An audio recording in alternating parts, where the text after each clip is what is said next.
மண்ணு நம்ம செஞ்சிடலாம், ஒரு வேளை சொல்லுவீங்க, ஆஹா நாங்க செஞ்சிருவோம் அதே மாதிரி. சரி, மண்ணை செஞ்சிருவீங்க, ஆனா மண்ணுக்குள் நுண்ணுயிர்களை எப்படி வைப்பீங்க? கேள்வி. நுண்ணுயிர்களை எப்படி வைப்பீங்க?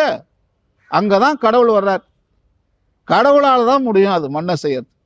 ஆனா நுண்ணுயிர்களை மட்டும் எந்த விஞ்ஞானியாலும் வைக்கவே முடியாது, கடவுளால் தான் செய்ய முடியும். ஸோ அதுலயும் அவர்தான் ஒரு மாவீரன், அவர்தான் சூப்பர் ஸ்டார். அவ்வளவு அழகாக அந்த மண்ணை அவர் உருவாக்கி அதை ஒரு கொடையாக நமக்கு கொடுத்திருக்கிறார். ஸோ இந்த மேற்பரப்பில் இருக்கக்கூடிய மண் தான் இன்றைய தினம் நம்முடைய உரிமை சொத்து. இதை வைத்துத்தான் நாம் இன்றைய தினம் வாழ்க்கை வாழ்ந்து கொண்டிருக்கிறோம். இந்த மண்ணிலே பார்க்கின்ற பொழுது பல வகையான தனிமங்கள் இருக்கின்றன. ஏறக்குறைய 20 வகையான தனிமங்கள் இந்த மண்ணில் இருக்கின்றன.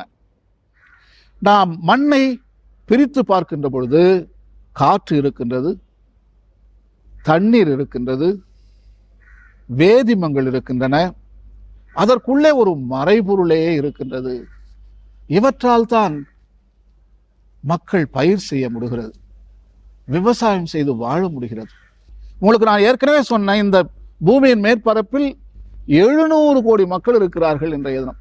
ஐக்கிய நாடுகள் 2013 ஒரு அறிக்கையை விட்டார்கள். அந்த அறிக்கையின் பெயர் ஹியூமன் டெவலப்மெண்ட் இண்டெக்ஸ்.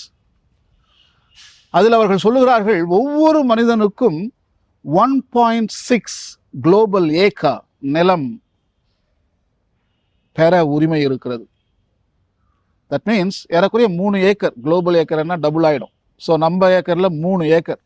ஒரு மனிதனுக்கு 3 ஏக்கர் நிலம் பெற உரிமை இருக்கிறது. அவ்வளவு தூரம் நிலம் இருக்கிறது என்று சொல்லுகிறது. நம்ம இந்தியாவில் எத்தனை பேருக்கு நிலம் இருக்கு? எத்தனை ஏழைகள் இருக்கிறார்கள்? ஸோ ஐக்கிய நாடுகள் கட்டாயம் ஒவ்வொரு குடும்பத்திற்கும் நிலம் பெற உரிமை இருக்கிறது. திருச்சபை அதை கவனிக்க வேண்டும். எல்லா மக்களுக்கும் நிலம் இருக்கிறதா? ஆசியாவிலே ஆசிய ஆயர்களின் குழு இந்த கூற்றை ஏற்று மக்களுக்கு நிலத்தை கொடுத்து உரிமைகளை வழங்க வேண்டும்.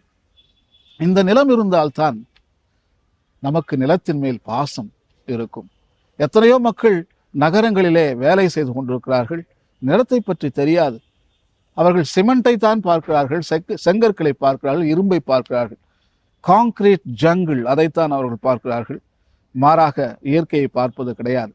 ஆகவே மக்களுக்கு அந்த நில உணர்ச்சியை நாம் கட்டாயம் கொடுக்க வேண்டும்.